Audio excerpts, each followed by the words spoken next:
We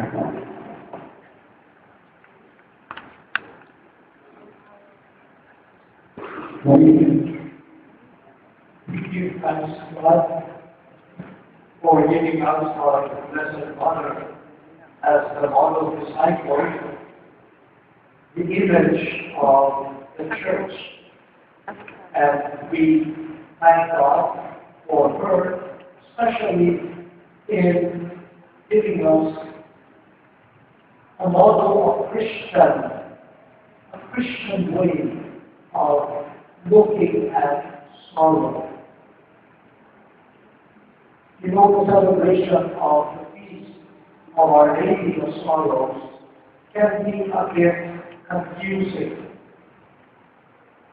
What is there to celebrate about sorrow?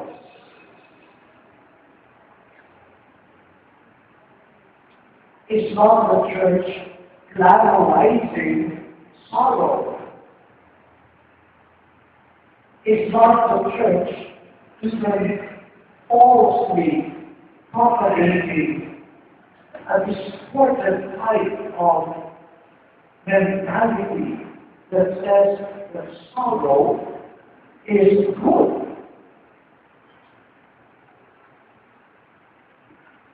Isa po ito sa dapat nating unawain.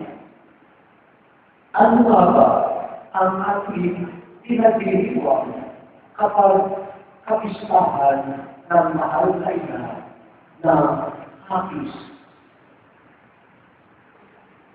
Kayo ba pag may kapitbahay na nahahapis sa makayan?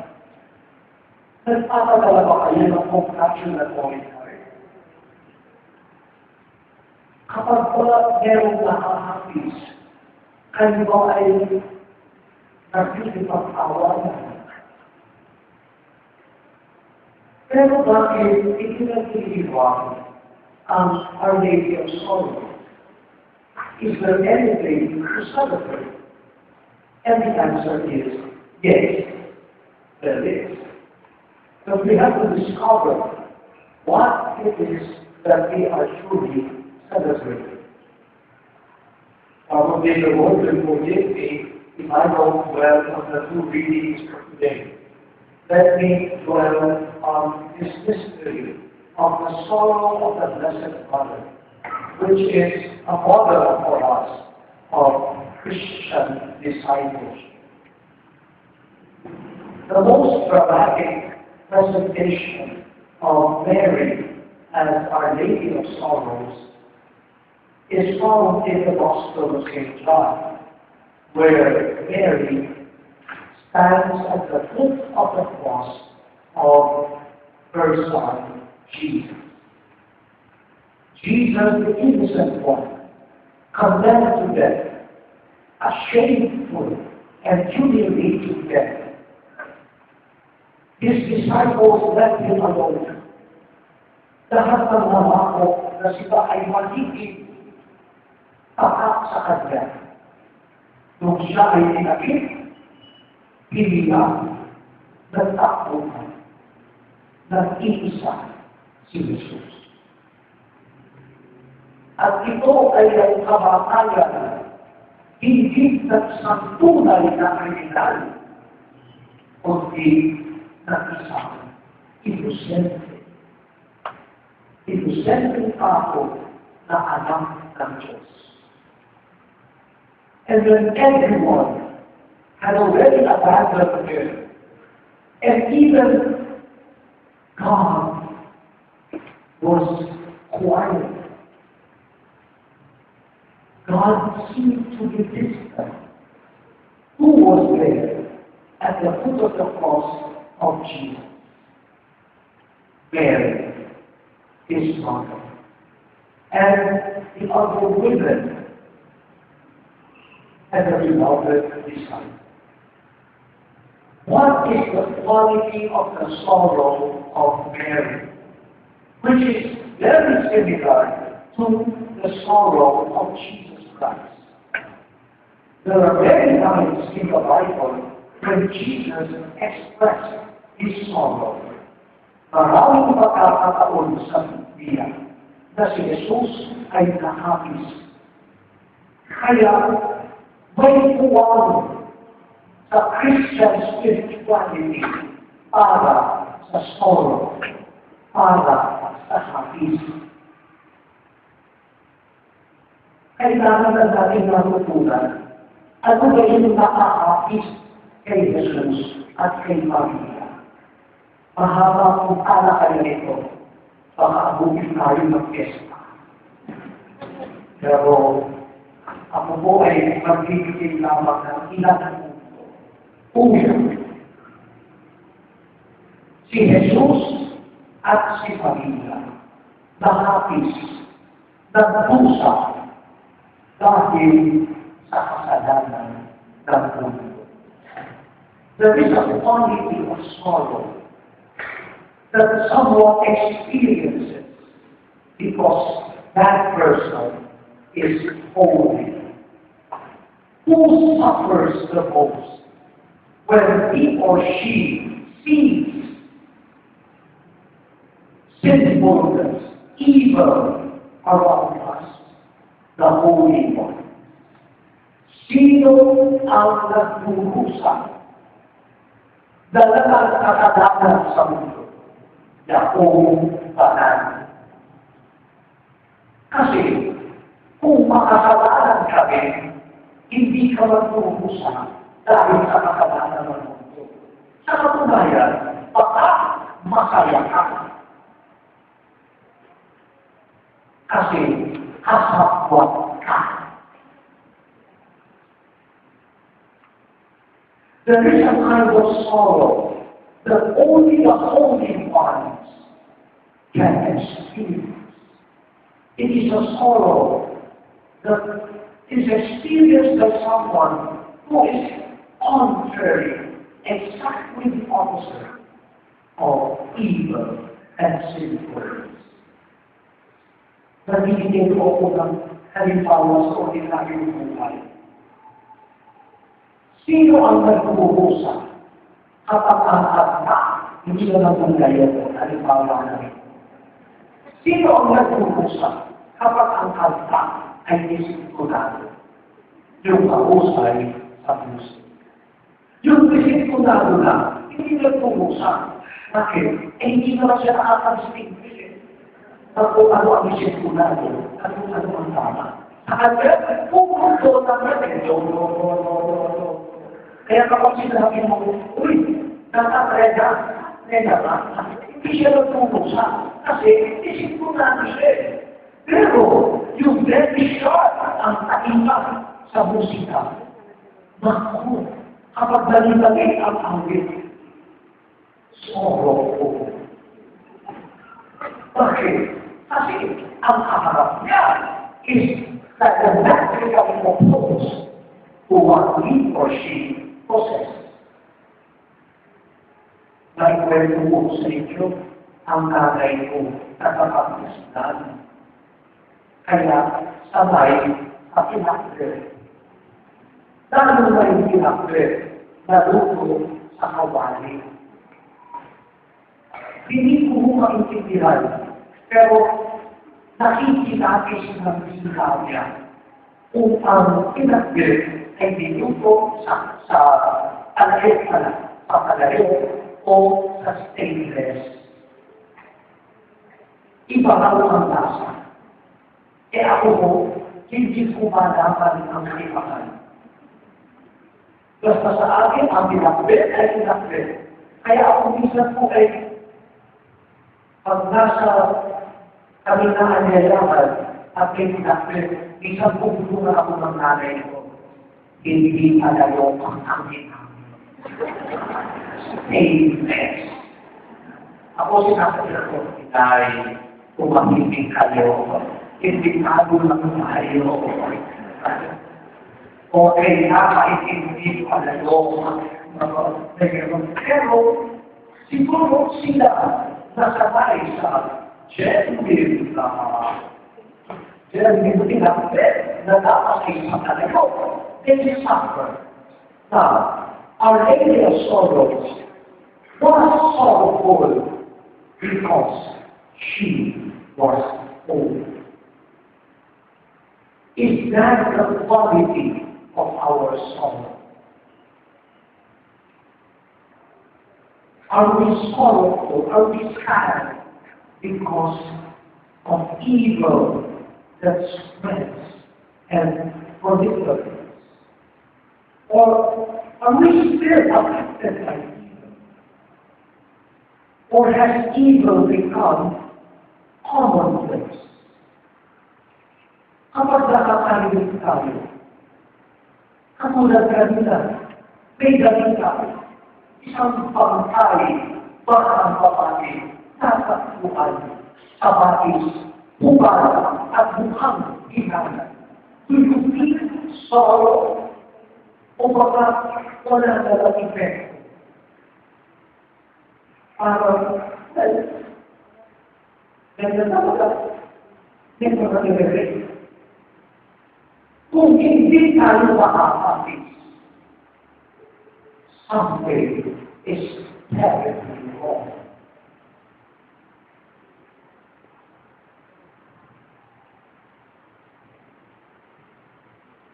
Nung isang gabi nag-isa ako sa isang parokya, ako rin nakita ko sa mga bangketa, pagi-pamilya, nakahiya sa cardboard, katabi, buntong-buntong na basura. Hindi ako talaga makakatulong.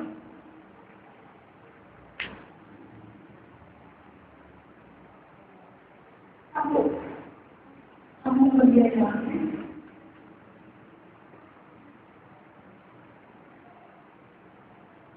Kung hindi ka makakapis, that tells us something about our hearts. When we celebrate Our Lady of Sorrows, we are celebrating the purity of heart that becomes pain, that cries, that ever it sees what is inhuman, what is unjust, and what is against God's will. That type of sorrow is a sign of holiness.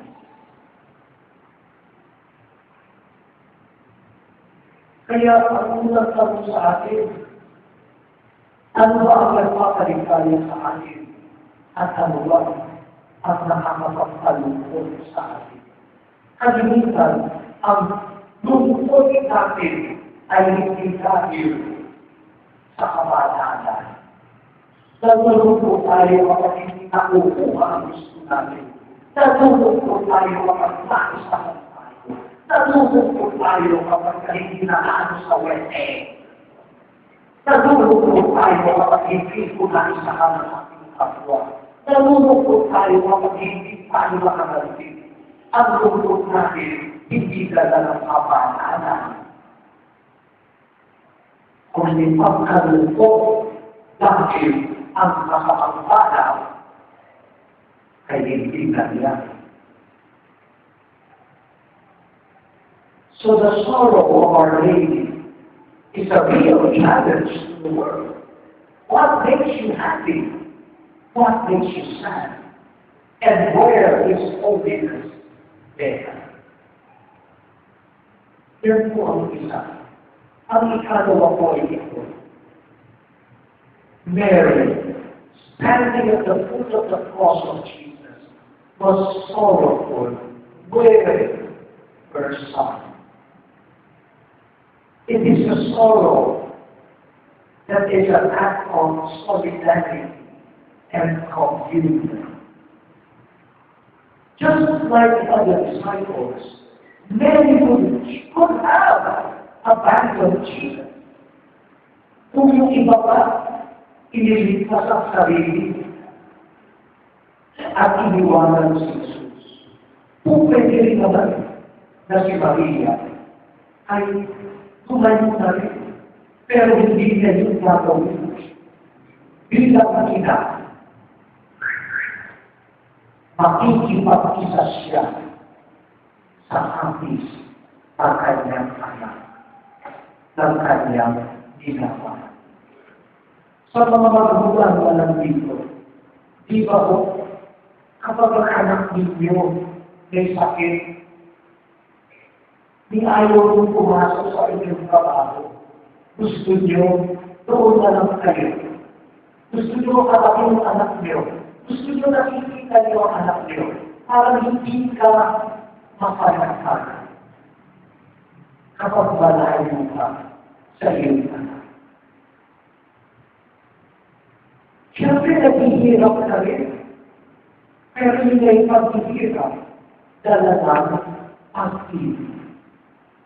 Yung mga Pilipino na may mga asawang OFW. Minsan naiisip nila anong oras na kanya kayo sa Saudi. Ang asawa ko kaya ay may pagkalusan.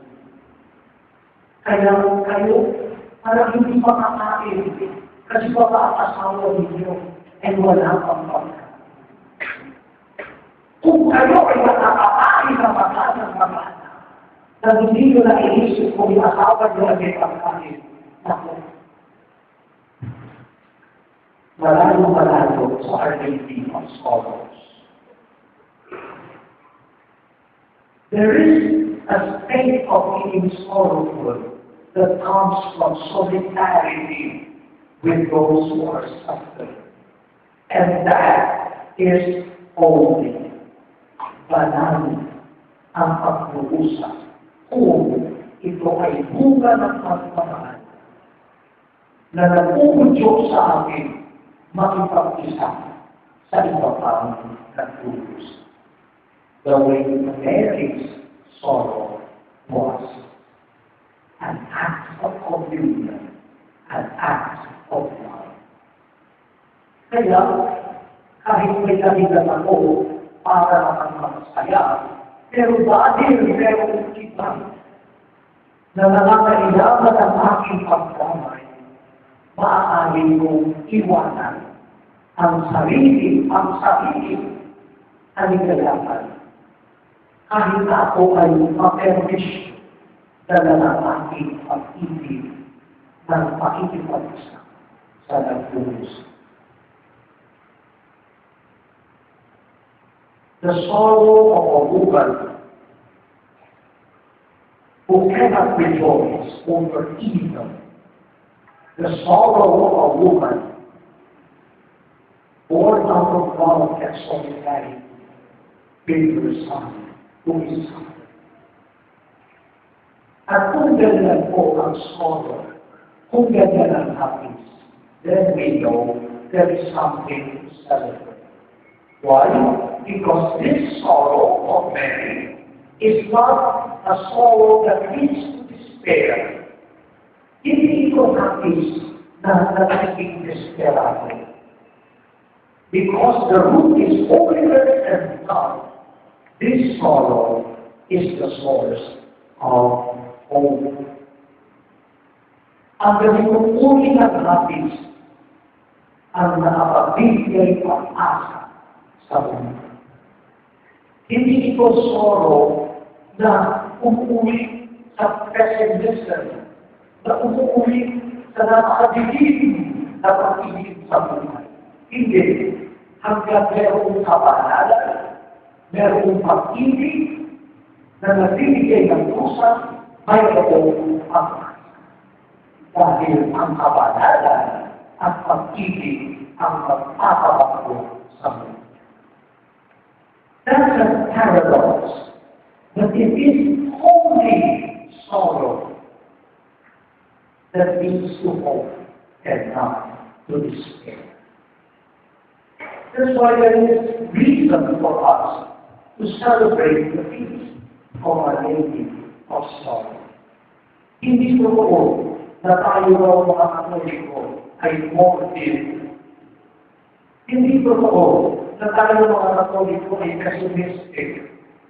Hindi totoo na tayo mga Katoliko ay mga masokista at sadista na ang gusto lang natin sorrow.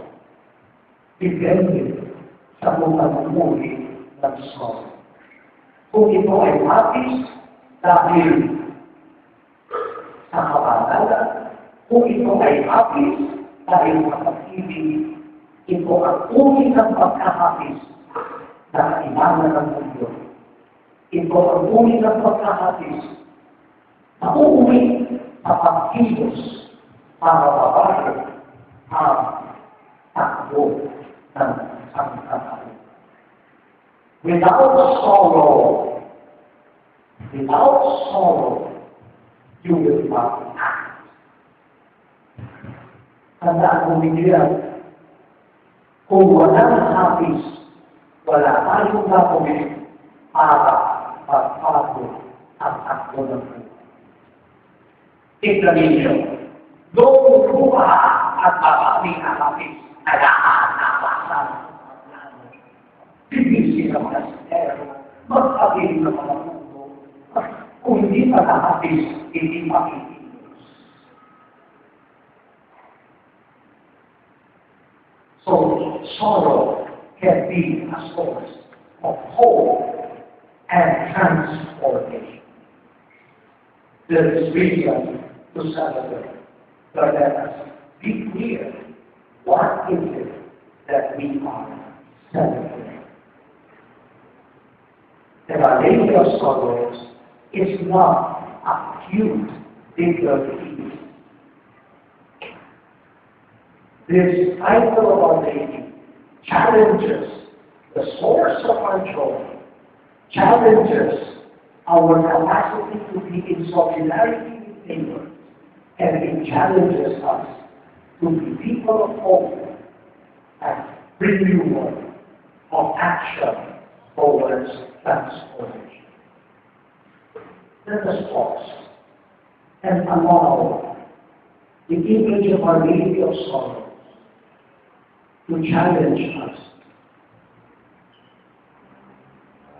And let us pray that like her, we may be holy, we may be loving, and we may be people of hope.